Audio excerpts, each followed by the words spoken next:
الحمد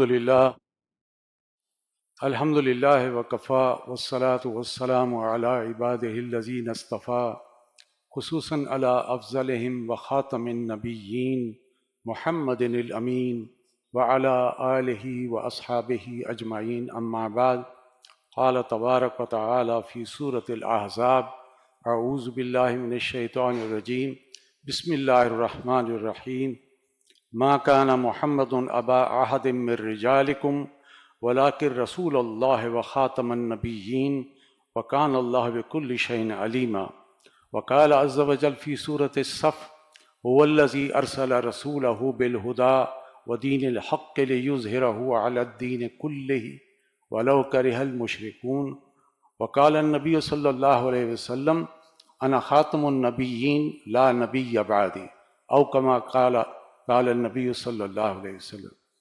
حضرات گرامی، میری جو آج کی گفتگو ہے وہ پچھلی گفتگو کا ایک سمجھیے کہ آگے تسلسل ہے۔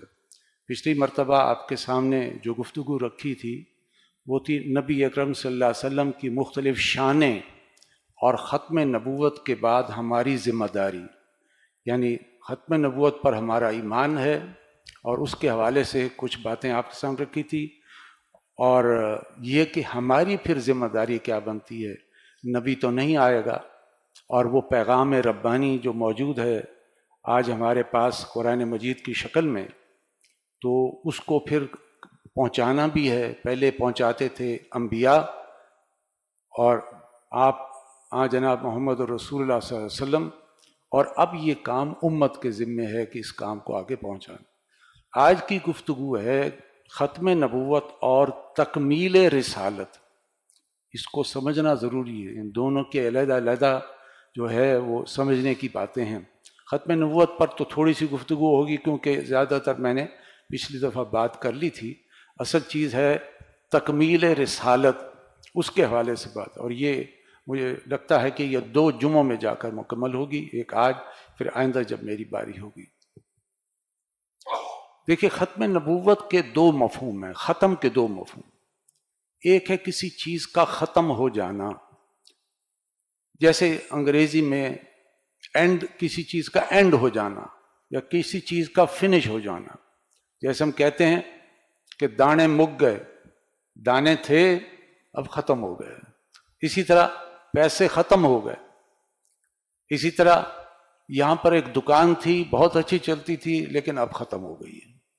یا جیسے سلطنت عثمانیہ تھی، 600 برس تک رہی، اب پھر آخر میں 1924 میں آ کر ختم ہو گئی، اینڈ ہو گئی، فنش ہو گئی۔ تو یہ اس کا ایک مفہوم ہے۔ اس حوالے سے قرآن میں آیت جو میں نے آپ کے سامنے پڑھی ہے وہ اسی مفہوم میں ہے کہ ما کان محمد ابا احد من رجالکم، کہ محمد صلی اللہ علیہ وسلم تمہارے مردوں میں سے کسی کے باپ نہیں ہیں، ولکن رسول اللہ ہے، بلکہ اصلاً ان کی جو حیثیت ہے وہ اللہ کے رسول ہیں، وخاتم النبیین، اور نبیوں میں آخری نبی ہیں، وکان اللہ بکل شیء علیما، اور اللہ تعالیٰ ہر چیز کا جاننے والا ہے۔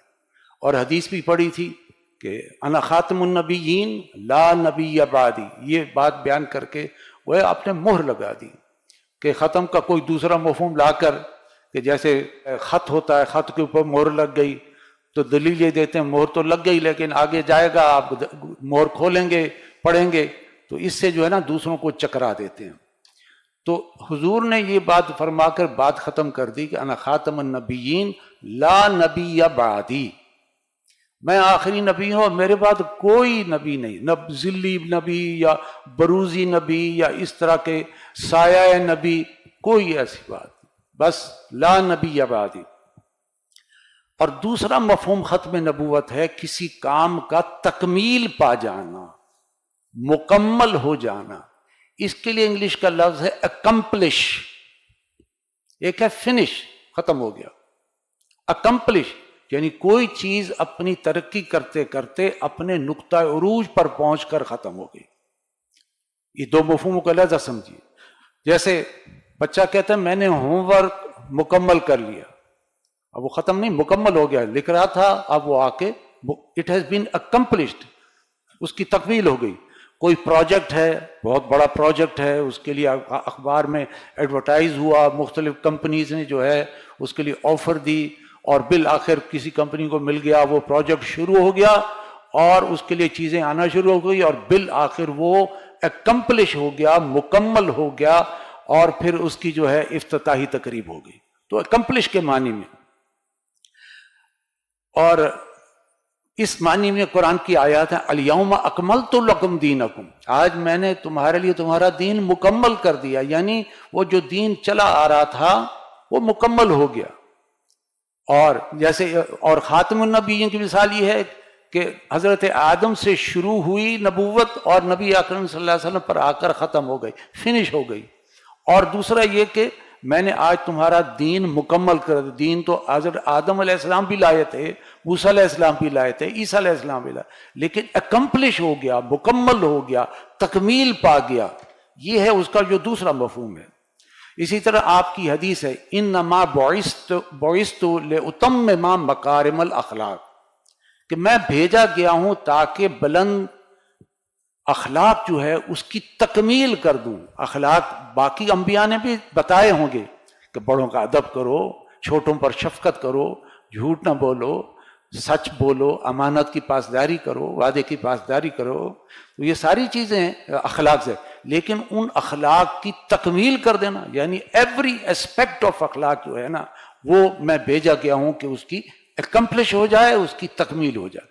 تو یہ دو مفہوم ختم کے ذہن میں رکھیں، کسی چیز کا ختم ہو جانا، فنش ہو جانا، اور کسی چیز کا ترقی پاتے پاتے آ کر اکمپلش ہو جانا، اپنے نقطہ عروج کو پہنچ کر ختم ہو جانا۔ اور اس کو میں نے ایک مثال سے حضور نبی کی صلی اللہ علیہ وسلم کی کیا حکمت بھری مثال ہے کہ ایک ہی مثال میں آپ نے دونوں مفہوم بیان کر دیے، کہ ایک عمارت تھی اور عمارت اینٹوں سے بنی تھی۔ ہر نبی جو آتا تھا یوں سمجھو کہ اینٹ تھی، اور وہ اینٹ رکھ دی جاتی تھی، اور اس طرح ہوتے ہوتے عمارت بڑی خوبصورت عمارت بن گئی۔ لوگ آتے تھے، دیکھتے تھے، تعریف کرتے تھے، لیکن ایک خلا تھا اور وہاں پر وہ اینٹ کی جگہ تھی، تو کہتے تھے یہ خلا کیوں ہے؟ مطلب اتنی خوبصورت عمارت لیکن اس میں ایک جو ہے وہ خلا نہیں رہ جانا چاہیے۔ تو فرمایا میرے آنے سے اینٹوں کے آنے کا سلسلہ بھی بند ہو گیا اور وہ عمارت بھی پائے تکمیل کو پہنچ گئی۔ تو یہ ایک مثال سے دونوں مفہوم واضح ہو جاتے کہ اینٹوں کا سلسلہ بھی بند اینڈ اکمپلش ہو گئی ساری عمارت، اب اس میں اور کسی چیز کی گنجائش نہیں رہی۔ تو یہ ہے ختم نبوت کے دو مفہوم۔ اب میں آپ کے سامنے رکھتا ہوں کہ ختم نبوت کا قانونی تقاضا کیا ہے۔ نبی اکرم صلی اللہ علیہ وسلم کی حدیث ہے، فرمایا قیامت قائم نہیں ہوگی جب تک کہ 30 کے قریب ایسے افراد نہ اٹھائے جائیں جو دجال ہوں گے۔ دجال دجل سے بنا ہے، دجل کہتے ہیں دھوکہ کو، دجال یعنی دھوکے باز، یعنی قیامت سے پہلے 30 افراد اٹھیں گے جو انتہائی دھوکے باز ہوں گے، کذاب ہوں گے، یعنی جھوٹے ہوں گے، جھوٹے ہونا اور دھوکے باز ہونا۔ ان میں سے ہر ایک کا یہ دعویٰ ہوگا کہ وہ اللہ کا رسول ہے، یعنی یہ متفقن علیہ، یعنی مسلم شریف اور بخاری شریف دونوں کے اندر یہ حدیث پائی جاتی ہے، بڑی اوتھینٹک حدیث ہے کہ 30 افراد ایسے ہوں گے، ہر شخص کہے گا میں نبی ہوں، تو جھوٹے بھی ہوں گے اور دھوکے باز بھی ہوں گے، اور یہ کہ وہ دعویٰ کرنے والے مرتد ہوں گے، اگر مسلمان ہے اور دعویٰ کیا ہے تو مرتد بھی ہو گیا اور اس کی بیوی کا نکاح اس سے ٹوٹ جائے گا، اس لیے کہ اس نے ایک بہت بڑا دھوکہ کیا اور آپ صلی اللہ علیہ وسلم کی حدیث کے بالمخالف اپنے آپ کو نبی بنا لیا۔ تو اس اپنے آپ کو نبی قرار دینے کا ایک قانونی پہلو ہے۔ اگر کوئی شخص دعویٰ کرے کہ میں بھی نبی ہوں تو اس کے ساتھ قانونی طور پر کیا کرنا چاہیے؟ یہ بات آسان تھی جب تک کہ مسلمانوں کی حکومت قائم رہی۔ مثلا ابو بکر صدیق رضی اللہ تعالیٰ کا دور خلافت 2 سال ہے، اس میں جھوٹے مدعیان نبوت کھڑے ہو گئے، ایک عورت بھی تھی طلیحہ، وہ بھی کھڑی ہو گئی، اور ایک شخص آپ کی اگر آپ نے ہسٹری پڑھی ہے تو بہت بڑا ایک جھوٹا تھا، مسیلمہ کذاب کے نام سے مشہور ہے۔ تو اس کا قانونی تقاضا تھا کہ چونکہ اس نے جھوٹی نبوت کا دعویٰ کیا ہے، ابو بکر صدیق رضی اللہ تعالیٰ اس کے ساتھ جنگ کی، قتال کیا اور بالآخر اس کو قتل کیا۔ یہ ہے ختم نبوت کا قانونی تقاضا کہ اس کو قتل کیا، ناٹ لیس دین دیٹ. اسی طرح علی محمد باب ایران کے اندر مسلمان تھے، علی محمد باب نے دعویٰ کیا نبوت کا اور بالآخر اس کو بھی قتل کر دیا گیا. طلیحہ جس عورت نے دعویٰ کیا تھا نبوت کا اس کو بھی قتل کر دیا گیا. اسی طرح پاکستان میں بھی ایک شخص تھا کہ جس کا نام یوسف کذاب اس کو کہا جاتا ہے، اس نے بھی ایسی بات کہی تھی. اب وہ جیل میں تھا تو جیل میں کسی نے آ کر اس کو قتل کر دیا. تو بہرحال جہاں مسلمانوں کی حکومت ہو تو یہ بہت بڑا دعویٰ ہے اور اس کا قانونی تقاضا ہے کہ ایسے شخص کو قتل کر دیا جائے. بلکہ ایک بات ہے کہ غلام احمد قادیانی جو انگریز کا دور تھا، جب اس نے نبوت کا دعویٰ کیا اور جہاد اور قتال کو کہا کہ اب آج سے جہاد اور قتال بند، ختم، یہ اس دور کی بات ہے. تو اس نے ایک خط لکھا امیر کابل کو خط لکھا کہ میں نبی ہوں اور جہاد اور قتال کو میں نے ختم کر دیا اور اپنے دلائل دیے. تو وہ خط کافی لمبا تھا، پڑھا امیر کابل نے، اس کے پیچھے ایک جملہ لکھا این جا بیا اور خط واپس بھیجا. یعنی این جا بیا کا مطلب یہ ہے اتھاں آ کے گال کر. ہندوستان میں بیٹھ کر یہ بات کرنا آسان ہے، یہاں آ کر بات کرو، میں تمہیں دکھاتا ہوں کہ اس کا کیا نتیجہ نکلے.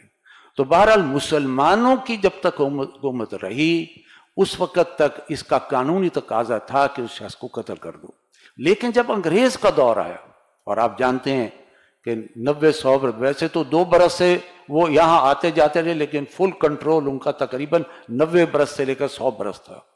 اب اس میں جو ہے مسلمانوں کی احیائی تحریکیں اٹھیں اور وہ نہیں چاہتے تھے کہ جہاد اور قتال ہو، تو لہٰذا انہوں نے جھوٹی ختم نبوت کا ایک شوشہ کھڑا کیا اور وہ پوری سپورٹ دی غلام احمد قادیانی کو. اور اس میں جو بھی نبوت کا دعویٰ دے اس دعوے کو کھلی چھوٹ تھی اور کھل کر بیان کرنے کا موقع دیا، یہاں تک کہ یوں سمجھیے کہ کوئی پوچھنے والا نہیں. حالانکہ مسلمان حکومت ہوتی تو ایسے شخص کو پکڑا جاتا اور قتل کر دیا. لیکن انگریز کا دور تھا، ٹھیک ہے جو مرضی کرے، وہ تو فریڈم آف سپیچ ہے. تو ان کے یہاں تو تصور یہ ہے کہ جو مرضی کا وہ تو اپنے رسولوں کے بارے میں بھی نازیبہ الفاظ کہتے رہتے ہیں. تو اتنی کھلی چھوٹ تھی. اب جب پاکستان بنا، اب ظاہر بات ہے ہمارے آئین کے اندر یہ طے ہو گیا کہ یہاں پر ایک اسلامی ریاست ہوگی. No legislation will be done repugnant to the Quran and Sunnah. تو چونکہ یہاں قادیانی تھے لہذا مقدمہ ہوا کہ جی یہ غیر مسلم ہیں تو ان کو ڈکلیئر کیا جائے. تو اس دور میں پھر پارلیمنٹ میں پورا موقع دیا گیا، علماء بھی کرام بھی آئے اور انہوں نے اپنے دلائل دیے، اور مرزا ناصر جو ہے وہ قادیانیوں کا جو چیف تھا وہ بھی آیا اور کھلے طریقے سے اس نے دلائل دیے اور کہا کہ ہم مسلمانوں کو مسلمان نہیں سمجھتے اور ہم سمجھتے ہیں کہ غلام احمد قادیانی جو ہے وہ صحیح نبی تھا. بہرحال اس کے نتیجے میں بالآخر تھرو پارلیمنٹ شک ڈال دی گئی آئین میں کہ جو بھی یعنی ختم نبوت کی مہر توڑنے والا ہے وہ جھوٹا ایک کذاب ہے اور یہ کہ وہ دھوکے باز ہے. لیکن یہ فیصلہ ادھورا تھا. قانونی تقاضا ہے کہ جو اب تک فیصلہ ہو گیا تو اب جو بھی کوئی نیا مسلمان قادیانیت میں شامل ہوگا تو اس کو قتل کر دیا جائے گا، کیونکہ وہ مرتد ہو گیا، اب تو ڈکلیئر ہو گیا وہ غیر مسلم ہے. لہذا قانونی تقاضا یہ بنتا تھا لیکن ادھورا ہو گیا. یہی وجہ ہے کہ آج قادیانیت پھیل رہی ہے، کوئی چیک اینڈ بیلنس نہیں ہے. کیونکہ اصل تو یہ ہے کہ جو فیصلے سے پہلے قادیانی بنے وہ تو چلو ٹھیک ہے، لیکن جو بعد میں کوئی مسلمان کنورٹ ہوتا ہے تو اس کا پھر جو اسلامی حکومت پہ قانونی تقاضا ہے کہ اس کو قتل کر دیا جائے. یہ یہاں تک میں نے آپ کو مطلب ختم نبوت کے حوالے سے تھوڑا سا اپڈیٹ کیا ہے تاکہ آپ کو کلیئرٹی ہو کہ ختم نبوت کا قانونی تقاضا کیا ہے. اب میں تکمیل نبوت کے 2 مظاہر.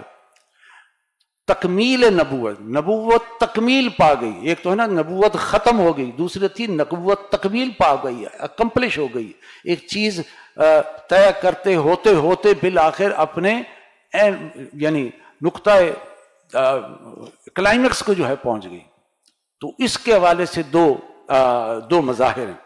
قرآن مجید کی آیت میں نے آپ کے سامنے پڑھی، هو الذی ارسل رسولہ بالہدی ودین الحق لیظہرہ علی الدین کلہ ولو کرہ المشرکون۔ ایک بات ذہن میں رکھیے کہ یہ جو اللہ کی طرف سے لینے والا ایلیمنٹ ہے، کوئی وحی آئی کسی نبی پر، آدم علیہ السلام پر، نوح علیہ السلام پر، موسیٰ علیہ السلام کو صحیفے دیے گئے، تو یہ لینے والا عمل جو ہے نا یہ نبوت کہلاتا ہے۔ بہت سے انبیاء ہیں جن تک پیغام پہنچا اور انہوں نے اپنے جہاں وہ رہتے تھے وہیں اس کو آ کے پہنچایا، تو یہ لینے والا ایلیمنٹ جو ہے یہ نبوت کا ہے، اور دینے والا اور پہنچانے والا عمل یہ رسالت کا ہے۔ رسول پہنچاتا ہے اور بلکہ کسی قوم کی طرف ڈپیوٹ کیا جاتا ہے، جیسے نوح علیہ السلام کو قوم نوح کی طرف ڈپیوٹ کیا گیا کہ آپ نے پہنچانا ہے یہ پیغام۔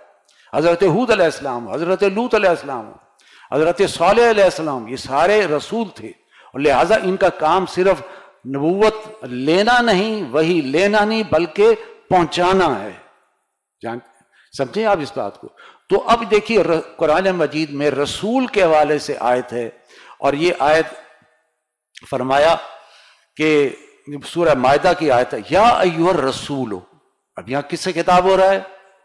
نبی سے نہیں ہو رہا، رسول سے۔ یا ایھا الرسول بلغ ما انزل الیک من ربک، پہنچائیے جو پیغام آپ کے رب نے آپ کی طرف اتارا ہے، اس کو پہنچائیے۔ وَإِن لَمْ تَفْعَلْ، اور اگر آپ نے نہ پہنچایا، فما بلغت رسالتا، تو آپ نے رسالت کا حق ادا نہیں کیا، اس لیے کہ رسالت کا تو کام ہی پہنچانا ہے، تو پہنچائیے۔ لہٰذا رسول اللہ صلی اللہ علیہ وسلم جو رسول تھے، ایک ایلیمنٹ نبوت کا بھی ان کے اندر ہے کہ ریسیونگ ایلیمنٹ، وہی کو حاصل کیا، اور دوسرا ایلیمنٹ رسالت کا بھی ہے کہ اس کو آ کے پہنچایا۔ لہٰذا یہ نبوت اور رسالت میں ایک فرق آپ کو بتا رہا ہوں۔ اب دیکھیں اس آیت میں اللہ تعالیٰ نے آپ کو دو چیزیں عطا کی، کیونکہ عطا کی تو گویا آپ نے ریسیو کی، وہ حاصل کی، تو یہ نبوت والا ایلیمنٹ ہے، اور نبوت والے ایلیمنٹ میں یہ تکمیلی ایلیمنٹ ہے۔ مثلا فرمایا هو الذی ارسل رسولہ بالہدی، وہی ہے اللہ جس نے بھیجا اپنے رسول کو الہدا کے ساتھ۔ ہدایت تو حضرت آدم سے چلی آ رہی ہے، ہدایت تو حضرت آدم سے چلی آ رہی ہے۔ جب آدم علیہ السلام کو اللہ نے دنیا میں بھیجا تو کیا فرمایا؟ فَإِمَّا يَأْتِيَنَّكُم مِّنِّي هُدًى، اے آدم زمین کا چارج لینے جا رہے ہو، جب بھی تمہارے پاس میری طرف سے کوئی ہدایت آئے، فَمَن تَبِعَ هُدَايَا، اور جس نے میری ہدایت کی پیروی کی، فَلَا خَوْفٌ عَلَيْهِمْ وَلَا هُمْ يَحْزَنُونَ، اس پر نہ کوئی خوف ہوگا نہ وہ غم سے دوچار ہوگا۔ تو ہدایت تو حضرت آدم علیہ السلام سے شروع ہے، ہدایت پہنچ رہی ہے۔ اچھا تورات ہو یا انجیل، اس میں بھی ہدایت تھی۔ قرآن مجید کی آیت ہے تورات کے حوالے سے کہ انا انزلنا التوراۃ فیہا ھدی و نور، ہم نے ہی تورات اتاری، اس میں ہدایت بھی تھی اور روشنی بھی تھی۔ اچھا اسی طرح انجیل کے بارے میں فرمایا فیہ ھدی و نور، اس میں ہدایت بھی ہے اور روشنی بھی ہے۔ تو ہدایت تو آدم علیہ السلام سے شروع ہوئی اور آدم سے چلیا، لیکن جو جو انسانی شعور بڑھتا گیا اور ان کی ذہنی اور فکری سطح بھی بلند ہوتی گئی ذہن کے اعتبار سے، تو ہدایت بھی ارتقائی منازل طے کرتی گئی تاکہ ان کے شعور کے مطابق ان کو ہدایت دی جائے۔ اب دیکھیے جو دوسری یا تیسری جماعت کا طالب علم ہے، اس کو آپ کبھی بھی بی اے کی یا ایم اے کی کتابیں تو نہیں دیتے نا، اتنا شعور ہی نہیں ہے اس کو، وہ کیا پڑھے گا، وہ تو فیل ہوگا۔ اس کو دوسری اور تیسری جماعت کی کتابیں ہی دی جائیں گی۔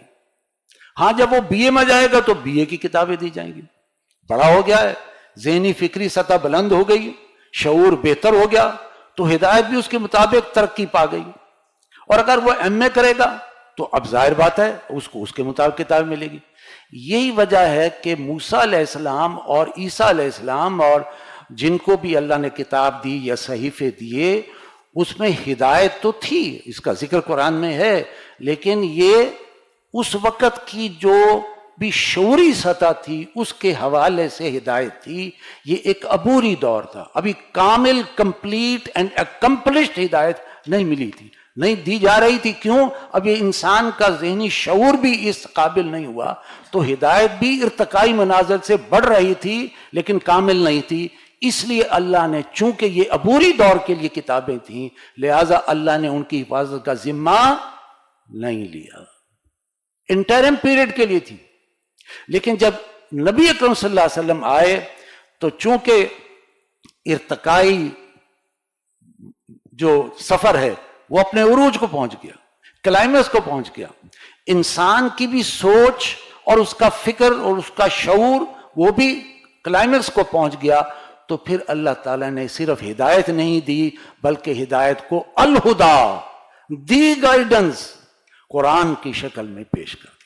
تو ہر ہدایت جو ہے وہ ترقی کے مناظر طے کرتی کرتی اور بالآخر اکمپلش ہو گئی, ہدایت کامل ہو گئی. اس سے زیادہ اب اور کوئی ہدایت نہیں, کیونکہ اس کے اندر ایوری ایسپیکٹ جو ہے ہدایت کا اللہ نے شامل کر دیا. لہٰذا اب وہ صرف ہدایت نہیں بلکہ الہدا ہے. اس لیے فرمایا هو الذی ارسل رسولہ بالہدا, وہی اللہ جس نے بھیجا رسول کو اب الہدا کے ساتھ, ہدایت کاملہ کے ساتھ, اس کے ہر پہلو کو اس میں جو ہے وہ اللہ نے شامل کر دیا. اچھا, دوسری چیز ہے والدین الحق کی, یہ بھی ریسیونگ ایلیمنٹ ہے, نبوت کا ایلیمنٹ ہے کہ وہ جو دین دیا, دین تو آدم علیہ السلام بھی کچھ نہ کچھ لے کر آئے, موسیٰ علیہ السلام بھی لے کر, عیسیٰ علیہ السلام بھی, نوح علیہ السلام بھی, صالح علیہ السلام بھی, ہود علیہ السلام بھی, لوط علیہ السلام بھی, وہ بھی ایک دین کا پہلو لائے. لیکن دین اپنے کامل شکل میں نہیں تھا, ان کا شعور جس طرح بڑھ رہا تھا اسی حساب سے. دیکھیے پہلے, اور تمدنی اعتبار سے, یہ تمدن کہتے ہیں سویلائزیشن کے اعتبار سے انسان رہتا ہے, کیسے رہ رہا ہے, کس معاشرے میں رہ رہا ہے. پہلے انسان غاروں میں رہتا تھا, غار کا انچارج تھا, مالک تھا, بیٹھے کھڑا ہو جو مرضی کرا, اس کی غار ہے, جو مرضی کرے. پھر آہستہ آہستہ سویلائزیشن جب بڑھی تو قبائلی سسٹم آ گیا. اب اس کی جو اپنی ایک انفرادیت تھی, خود مالک تھا, وہ کم ہو گئی, کیونکہ اب قبیلے کا سردار ہے, اب وہ جو فیصلہ کرے گا آپ کو ماننا پڑے گا. تمدنی اعتبار سے ذرا سیڑھی چڑھ گئے ہوں اوپر, انسان بحیثیت مجموعی سیڑھی چڑھ گیا, لہذا اب جو بھی حکم ہوگا وہ ماننا پڑے گا, اور قبیلے کے رسم و رواج اور روایات ماننا پڑے گا, اور قبیلے کا جو سربراہ ہے اس کی بات اطاعت کرنی پڑے گی. ٹھیک ہے نا؟ تو یہ دوسرا دور تھا. تیسرا دور آیا جس میں شہری ریاستیں بنی, یعنی 2-4 قبائل مل کر ایک شہری ریاست بن گئی. اب مکے میں تو صرف قریش رہ سکتے تھے, قریش, یا اگر کوئی باہر سے کوئی اور آدمی رہے تو کسی آدمی کی کفالت میں رہ سکتا ہے, یعنی وہ آدمی کفیل ہوگا, وہ کہے گا ٹھیک ہے یہ میرا کفیل ہے, یہ رہ سکتا ہے اور میں اس کا انچارج ہوں, اور اس میں یہاں پر کوئی نقص امن والی چیز پیدا نہیں کرے. اس کا سٹینڈرڈ وہاں کے لوکل قریش سے کم تر تھا, کیونکہ وہ باہر سے آیا ہوا ہے, لیکن رہنے کی اجازت تھی. لیکن وہاں قبیلہ صرف ایک تھا, قریش کا قبیلہ. لیکن جب حضور مدینے میں گئے, اب وہاں 5 قبائل تھے, اوس, خزرج, یہ تو بت پرستوں کے 2 بڑے قبیلے. خزرج بڑا قبیلے تھا, اوس چھوٹا تھا, اور 3 قبیلے یہود کے تھے, بنو قینقاع, بنو نذیر, بنو قریظہ. تو 5 قبائل تھے. اب ظاہر بات ہے جب زیادہ قبائل ہوں گے تو اب صرف قانون نہیں بلکہ ایک دستور بن گیا کہ ہمارے آپس کے معاملات کیسے طے ہوں گے. مثلا ایک مثال دیتا ہوں, اوس چھوٹا قبیلہ تھا, خزرج بڑا قبیلہ تھا, لہذا یہ طے ہوا اگر اوس کا آدمی خزرج کے آدمی کو قتل کرے گا تو اس کو دیت 3 گنا دینی پڑے گی. بس کیجئے ₹1,00,000 دیت ہے تو 3 لاکھ روپے ادا کرے گا. اور اگر خزرج کے آدمی جو بڑا قبیلہ ہے اس نے کسی اوسی کو قتل کر دیا جو چھوٹے قبیلے, تو وہ دیت دے گا 1/3, 30,000. سمجھے آگے؟ اب آپ کو پسند ہو یا نہ ہو یہ دستور میں شامل ہو گیا. تو یہ قبائلی نظام جب شہری ریاستیں بنی تو اس وقت آہستہ آہستہ قانون. اب جب تمدنی اعتبار سے اپنے کلائمیکس کو پہنچا انسان, اب یہ دور تھا سلطنتوں اور بادشاہتوں کا دور. کیسر و کسرا, رومیوں کا بادشاہ کیسر اور ایرانیوں کا بادشاہ کسر، اور یہ اس وقت کی سپر پاور تھی. اب یہ کنٹرول کرتے تھے، تجارت تھی بین الاقوامی سطح پر. ظاہر بات ہے کہ یہ انسان نے بہت بڑی چھلانگ لگائی تمدنی اعتبار سے، کہ اب بڑے بڑے محلات تھے، اب سٹینڈنگ آرمیز تھیں، کیسر و کسرا کی کھڑی فوج کو کھلانا ہے، پلانا ہے، تلواریں دینی ہیں، چاقو دینا ہے، اور اسی طرح گھوڑے اور بگیاں دینی ہیں، وغیرہ وغیرہ، اسلحہ دے. تو سٹینڈنگ آرمیز کا دور تھا. ٹیکسیشن کا نظام تھا کہ ہر ایک آدمی نے جو ہے وہ ٹیکس دینا ہے. جاگیردار کا نظام تھا کہ بہت بڑے بڑے ایریا کو ڈیوائیڈ کر کے وہاں پر جاگیردار جو بادشاہ کا نمائندہ تھا وہ عوام سے ٹیکس وصول کرتا تھا، اپنا حصہ رکھ کر اوپر بادشاہ کو بھیج دیتا تھا. نتیجہ یہ کہ اس نظام کے نتیجے میں بادشاہ حد سے زیادہ امیر ہو گئے، ٹیکسیشن، اور جو غریب آدمی، عام آدمی، وہ مجبور و مقہور اور جو ہے ڈیفیکلٹیز کے اندر، مصائب اور مشکلات اور مہنگائی، جیسے آج عام انسان مہنگائی میں پس رہا ہے، تو وہاں کا انسان بھی مہنگائی میں پس رہا تھا اور بادشاہ عیش کر رہا تھا. ڈسکریپنسی تھی بہت. یہ وہ دور ہے جب اللہ نے محمد رسول اللہ صلی اللہ علیہ وسلم کو بھیجا. اب دین صرف دین نہیں تھا بلکہ وہ دین الحق فرام ایوری ایسپیکٹ اکمپلش کر دیا. اس سے زیادہ انسان اب چھلانگ لگا نہیں سکتا. اب یہ اوپر جو ہے بہت بڑا نظام ہے، لہذا دین حق. اب کہا کہ اس میں عبادات بھی ہیں، اس میں عقائد بھی ہیں، اس میں رسومات بھی بتا دی گئی ہیں، اس میں اخلاق بھی بتا دی گئے ہیں، اس میں معاشرتی معاملات بھی بتا دیے گئے ہیں، اس میں معاشی معاملات بھی بتا دیے گئے ہیں، اس میں سیاسی معاملات بھی بتا دیا گیا. گویا کہ اب دین صرف عبادات یا رسومات کا مجموعہ نہیں، اب وہ پورا ایک نظام بن گیا ہے، ایک سسٹم بن گیا ہے، جس کو آج ہم کہیں گے دی پولیٹیکو سوشو اکنامک سسٹم. دین کامل ہو گیا. دین صرف انفرادی احکام نہیں بلکہ اجتماعی احکام کے حوالے سے بھی اب وہ اس کے اندر ہدایت آ گئی.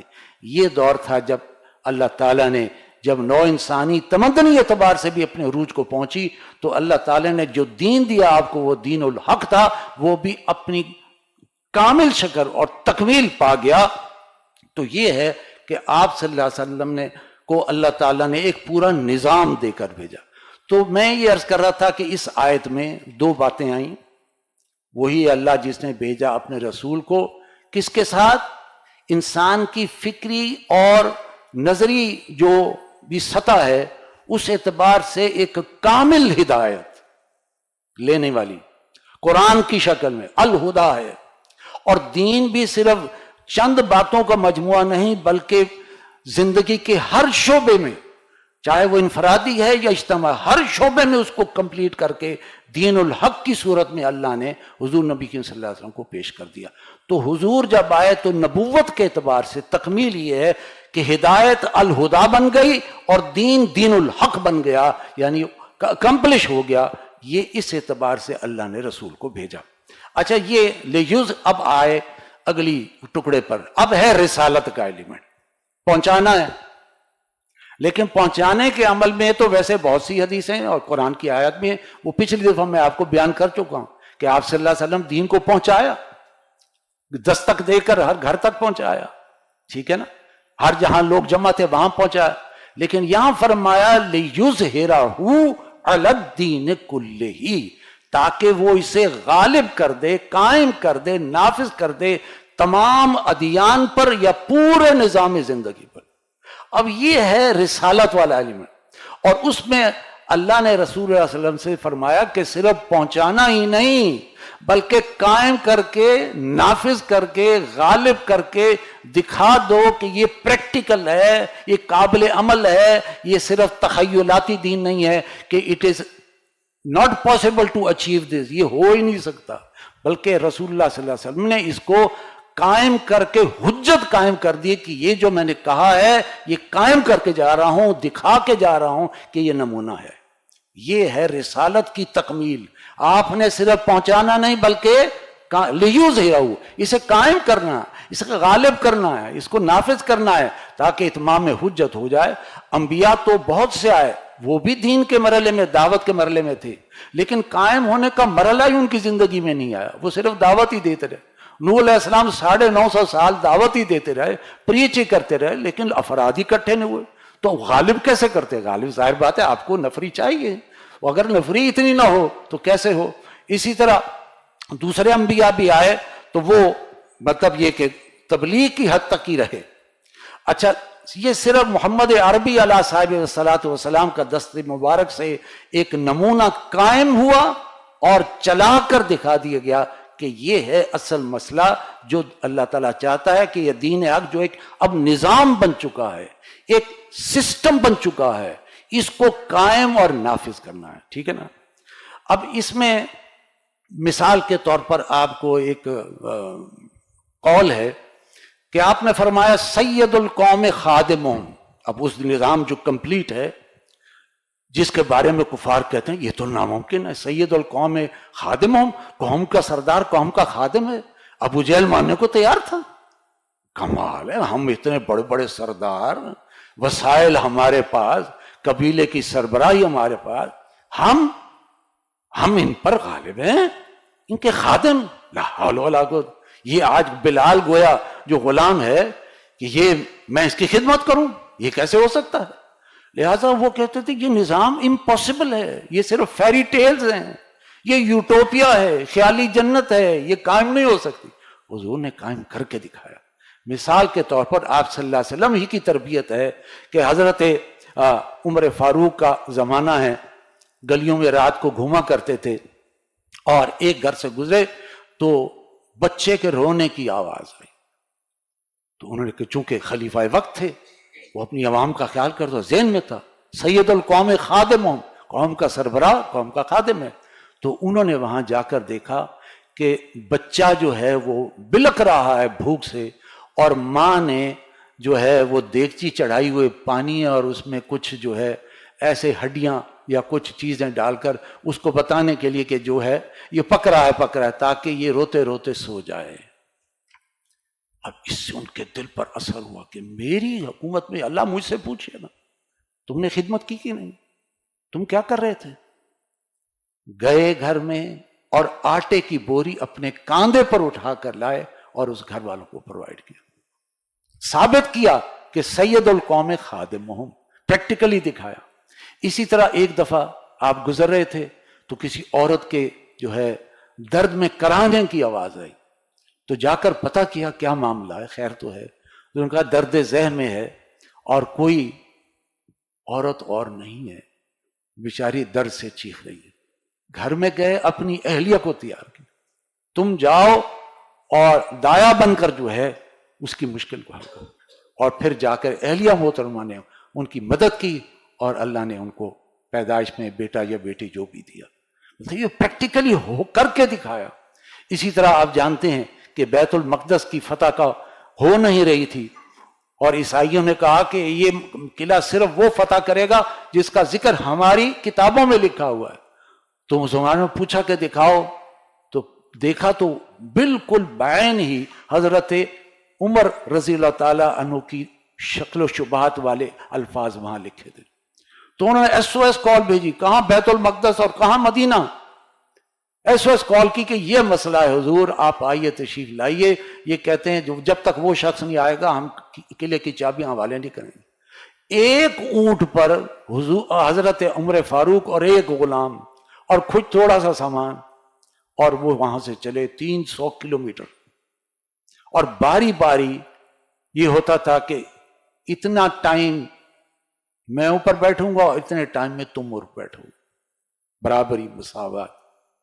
جب بیت المقدس میں داخل ہوئے تو اوپر خادم کے بیٹھنے کی باری تھی، انہیں ہاتھ جوڑ دیے، حضور یہ کام نہ کریں، مجھے تو لوگ کھا جائیں گے، کہے کہ تم نے خلیفہ وقت کو جو ہے چلانے پر مجبور کیا۔ انہوں نے کہا قیامت کے دن تم میرا جواب دو گے، تمہاری باری ہے، بیٹھے رہو۔ کیچڑ تھا تو اپنی جوتیاں اٹھا لی اور بغل میں ڈال لی۔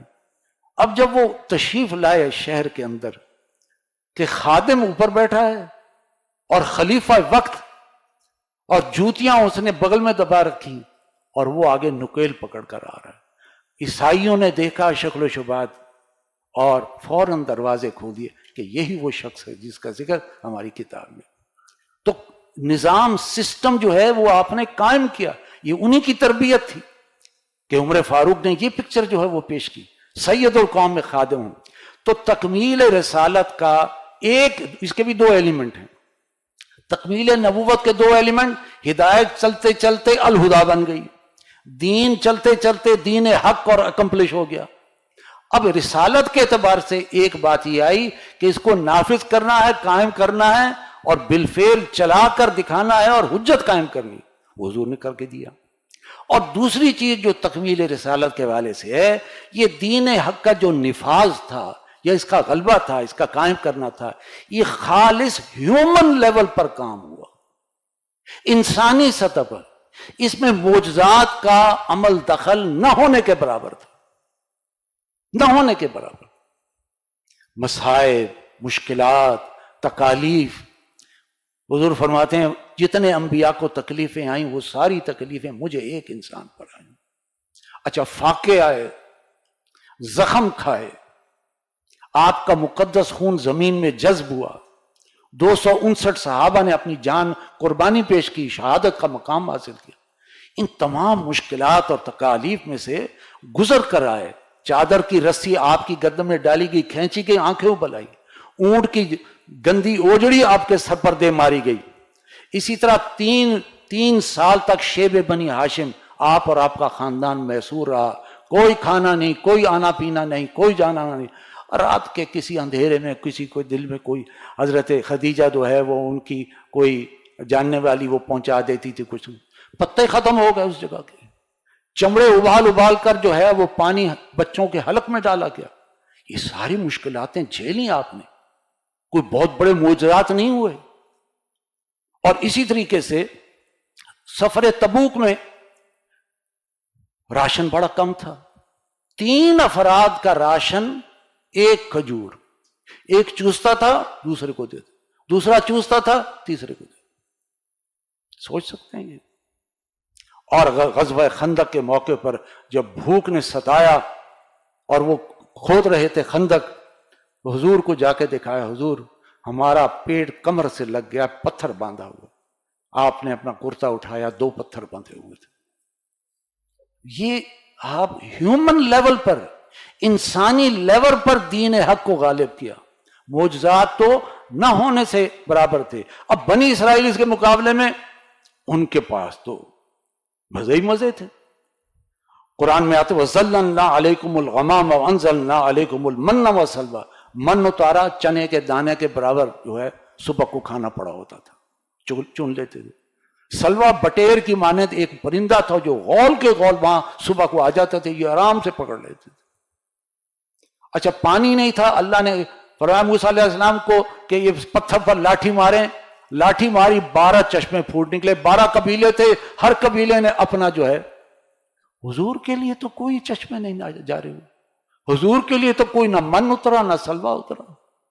انہوں نے کہا جی ہمیں تو دھوپ لگتی ہے، ہم کیا کریں، یہ آپ ہمیں کہاں لے آئیں؟ تو دعا کی تو اللہ نے فرمایا فکر نہ کرو، میں بادلوں کا سائبان اس پر ڈالے رکھوں گا، ہر وقت بادل، تاکہ ان کو دھوپ نہ لگے۔ تو بنی اسرائیل کو جو پھر بھی وہ دین قائم کرنے میں پس پش کرنے لگے اور پیچھے رہ گئے، لیکن حضور کے لیے تو سفر طائف جو ہے اس میں جا کر انتہا ہو گئی، یعنی بچوں نے پتھر مار مار کر لہولہان کر دیا۔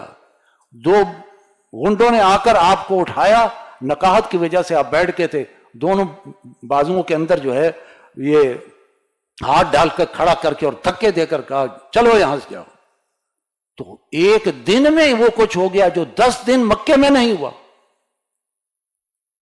اور اس وقت آپ کے لب پر اللہ سے فریاد آئی، اللہم الیک اشکو ضعف قلتی ضعف قوتی وقیلت حیلتی ہوانی لنا، اے اللہ تیری جناب میں فریاد لے کر آیا ہوں اپنی قوت کی کمی کا، اپنے وسائل و ذرائع کی کمی کا۔ الی من تکلنی، اے اللہ تو نے مجھے کن کے حوالے کر دیا؟ کیا تو نے مجھے اپنے دشمنوں کے حوالے کر دیا؟ جو ترش رویہ میرے ساتھ کریں، جو مرضی آئے میرے ساتھ کریں، لیکن اے اللہ اگر تو مجھ سے ناراض نہیں تو مجھے کوئی پرواہ نہیں۔ بس میں ڈرتا ہوں کہ کہیں تو ناراضی کی وجہ سے یہ تکلیفیں تو مجھے نہیں دے رہا، اگر تو راضی ہے نا یہ مجھے پتھر مار مار کر اگر میری جان بھی نکل جائے میں حاضر ہوں. لیکن کتنی مشکل، کتنی سختی، کتنی تکلیفوں آپ گزارے گئے.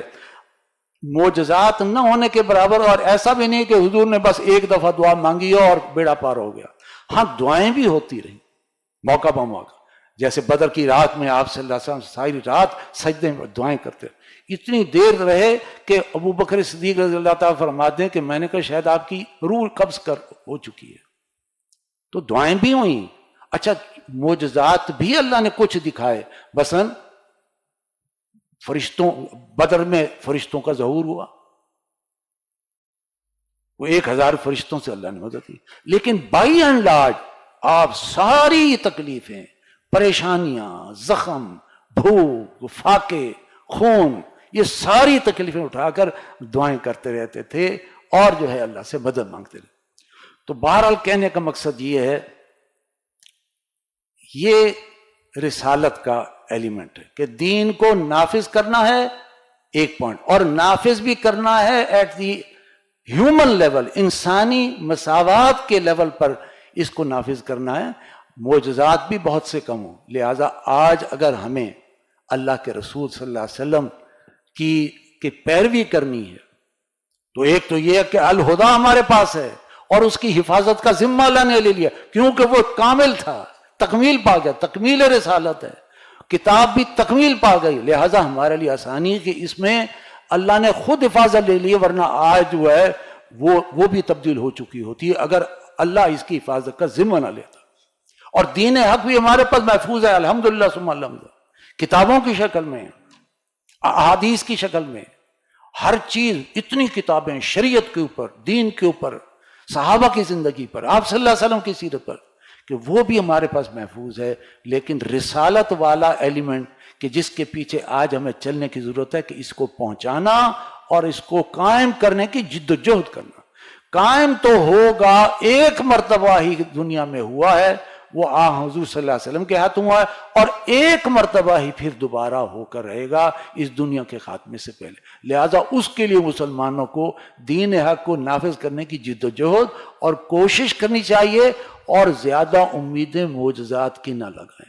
جب حضور کو اتنے معجزات نہیں دیے گئے، ہاں کرامات کچھ تھے، جیسے ایک دیگچی میں تھوڑا سا کھانا پینا تھا اور پوری جو ہے یعنی صحابہ بہت تعداد میں تھے، تو آپ نے کہا اندر نہ جھانکو، بس اوپر جو ہے ایک پتیلا رکھ دو اور اس میں سے ڈالتے جاؤ. اور ڈالتے گئے. اللہ نے کرامت یہ دکھائی، سب نے سیر حاصل ہو کر کھایا اور دیکھا ابھی بھی بچا پڑا ہے. بکری کے اوپر آپ نے محبت سے ہاتھ پھیرا، وہ اتنا دودھ دیا کہ پورا گھر کے اندر دودھ کے جو ہے نا دیگچے بھر گئے. اس طرح کی کرامات تو آپ کے زندگی میں ہیں، لیکن یہ بڑے بڑے معجزات کہ ابر کا سایہ اور من اور سلوہ اور سمندر اللہ نے پھاڑ کر اس قوم کو گزار دیا، ایسا کوئی بڑا معجزہ. آپ کا اصل معجزہ قرآن ہے جو آج تک محفوظ ہے، اور باقی سارے انبیاء کی جو تعلیمات تھیں اس کے اندر کوئی یعنی اس میں اضافے اور کمیاں جو ہے ہو چکی. تو آپ کا اصل معجزہ قرآن ہے. لہذا آج بھی اگر ہم رسالت کے اس پہلو پر، یہ جو ہماری ذمہ داری، امت کی ذمہ داری پہنچانا بھی ہے، اور امت کی ذمہ داری اس کو بالفعل قائم اور نافذ اور غالب کرنے کی جد و جہد کہہ رہا ہوں. قائم کرے گا اللہ جب چاہے، لیکن جد و جہد میں کریں. تو آج بھی یہ اللہ تعالیٰ کی مدد ہمیں آج سکتی ہے. چمن کے مالی اگر بنا لے موافق اپنا شعار، اب بھی چمن میں آ سکتی ہے پلٹ کر، چمن سے روٹھی بہار اب بھی. آج بھی اللہ تعالیٰ فرشتوں کے ذریعے سے مدد کر سکتا ہے، بشرطے کہ خلوص ہو اور اس کام کو مد نظر رکھتے ہوئے انسان اس میں جد و جہد اور محنت اور کوشش کرے. تو جیسے وہ اقبال کا شعر ہے کہ آج بھی ہو جو ابراہیم کا ایمان پیدا، آگ کر سکتی ہے انداز گلستاں پیدا. تو ایمان پیدا کرو حضرت ابراہیم جیسا. آج بھی یہود اور نصارہ کی لگائی ہوئی آگ کو اللہ تعالیٰ ٹھنڈا کر دے گا اور تمہیں بچا لے گا. تو اصل چیز ہے کہ وہ ایمان مضبوط ہو، اور نبوت اور رسالت کے جو تکمیلی پہلو ہیں وہ بالکل واضح ہوں، کلیئرٹی ہو کہ ہمارا کام صرف یہ نہیں ہے کہ صرف نماز روزہ ہے، وہ ہماری دین کی بنیادیں ہیں، لیکن یہ کہ دین کی دعوت، داعی بننا، عربی سیکھنا، آگے پہنچانے کی فکر کرنا، تو یہ ہے، اور اس کو نافذ اور قائم کرنے کی جدوجہد کرنا۔ اگر یہ کلیئرٹی ہے، آج بھی اللہ کا دروازہ، مدد کا دروازہ بند نہیں ہے۔ تو بہرحال آخری بات یہ کر رہا ہوں کہ مظہر انسانیت کا، معراج انسانیت کا مظہر اتم، یہ الفاظ ذرا تھوڑے سے مشکل ہیں، معراج انسانیت یعنی انسانیت کا نقطہ عروج، اس کا کلائمیکس اگر نظر آتا ہے تو محمد رسول اللہ صلی اللہ علیہ وسلم کی نظر زندگی میں نظر۔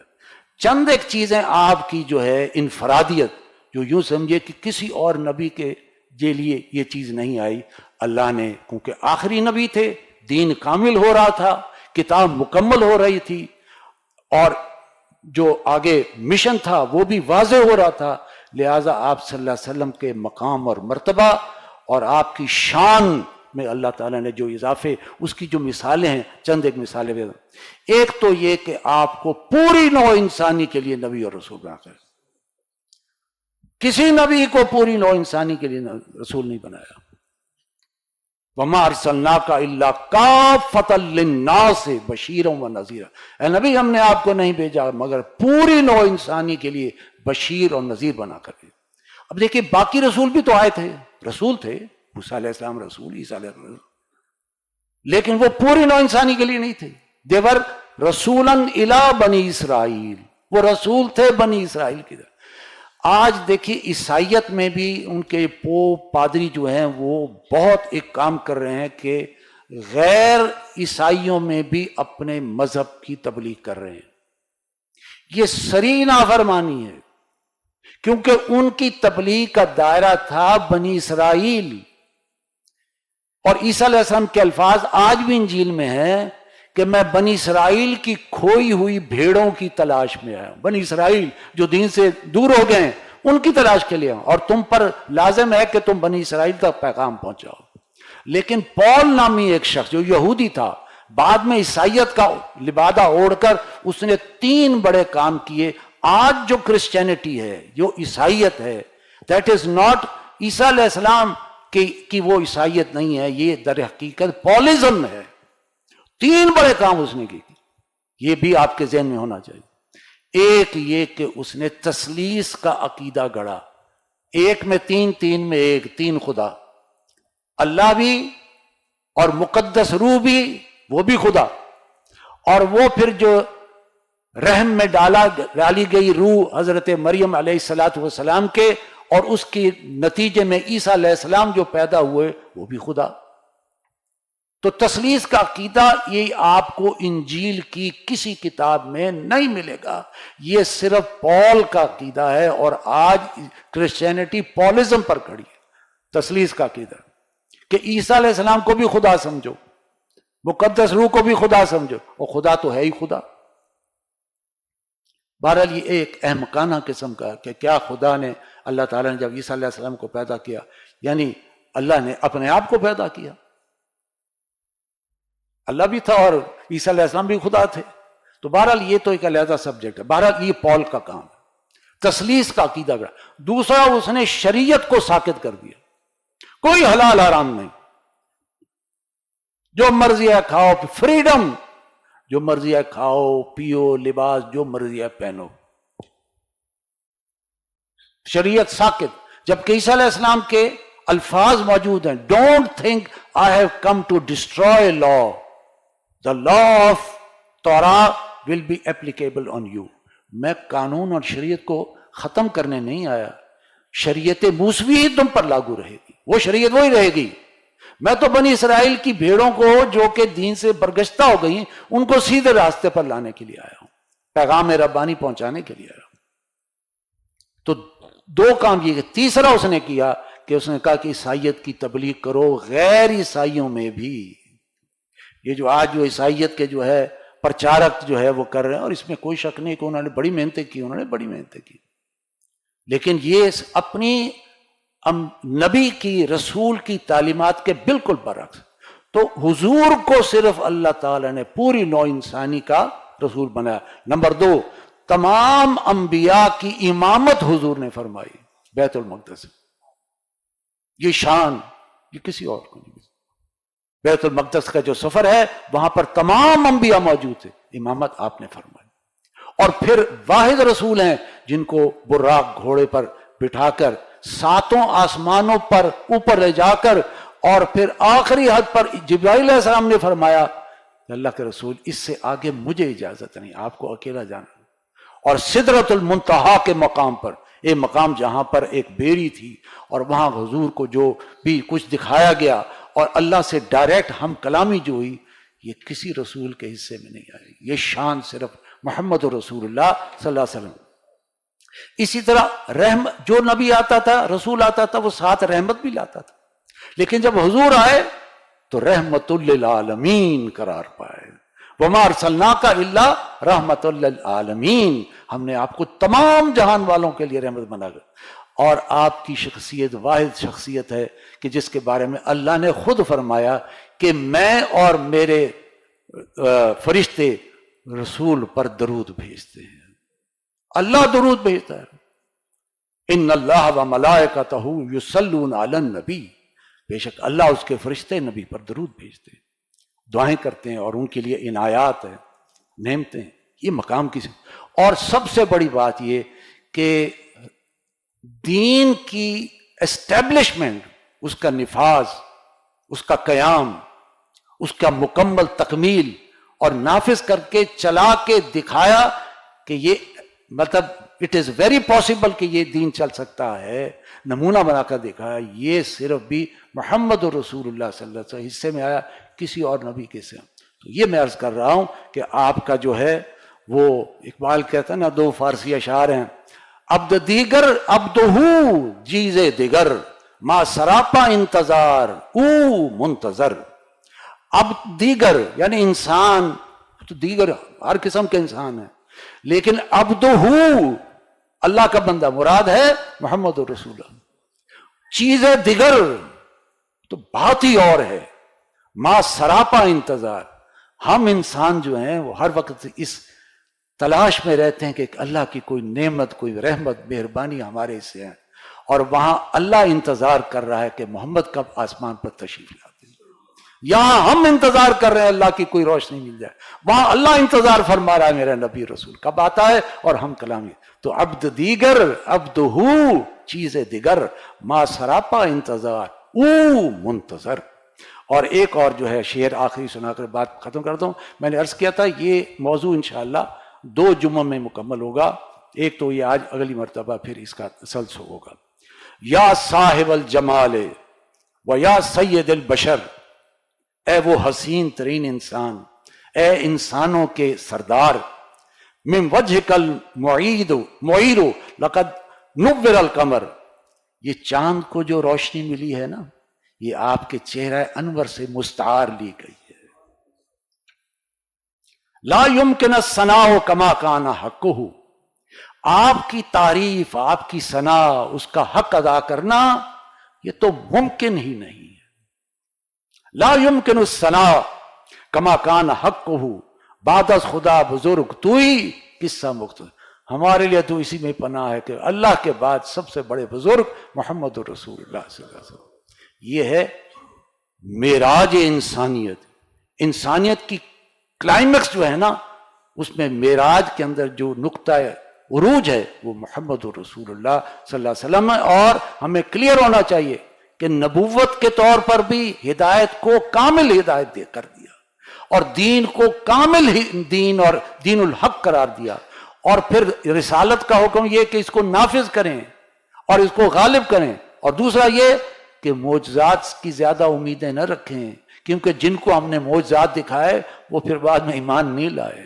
عیسیٰ علیہ السلام نے اتنے معجزات دکھائے، ایمان لانے والے بہت، لہذا اب معجزات نہیں ہوں گے، کچھ کرامات ہم آپ کو دکھا دیں گے، کچھ ایک چھوٹا موٹا فرشتے اتار دیں گے، لیکن بنی اسرائیل کی طرح معجزات نہیں ہوں گے۔ لیکن آپ کے ذمہ ہے دین کو نہ صرف قائم کرنا بلکہ اس کی جو ہے ہیومن انسانی سطح پر اس کی تکمیل کرنا۔ اس راہ میں جو سب پہ گزرتی ہے سو گزری، تنہا پس زندہ، کبھی رسوا سر بازار، کبھی طائف کی گلیوں میں پتھر کھا رہے ہیں، کبھی جنگ احد میں اپنے دانت شہید کروا رہے ہیں۔ مشکلات، مصائب، آزمائشیں تکالیف سارا جھیل کر اور پھر بھی اللہ سے دعا مانگ کر. تو یہ مشن ہے امت مسلمہ کا آج. لیکن اس کا آخری جو ہے وہ حصہ وہ رہ گیا ہے، کیونکہ یہ تکمیل رسالت ابھی مکمل نہیں ہوا. پوری دنیا پر الدین کل ہی، کہ پورے نظام زندگی پر، تمام ادیان پر اس کو غالب کریں، یعنی ابھی غالب تو نہیں ہوا. کچھ 57 ممالک ہیں، اس میں بھی دین قائم نہیں ہے. ہمارا بھی صرف آئین کی حد تک ہے. ہمارا سودی نظام چل رہا ہے، بے حیائی، عریانی، فحاشی، جھوٹ، دھوکہ، فریب، کرپشن، سب کچھ چل رہا ہے. تو کہنے کا مقصد یہ ہے کہ وقت فرصت ہے کہاں، کام ابھی باقی ہے، نور توحید کا اتمام ابھی باقی ہے. اللہ تعالیٰ مجھے اور آپ کو اس بات کو سمجھنے اور اس کے مطابق عمل کرنے کی توفیق عطا فرمائے. وآخر دعوانا الحمدللہ رب العالمین.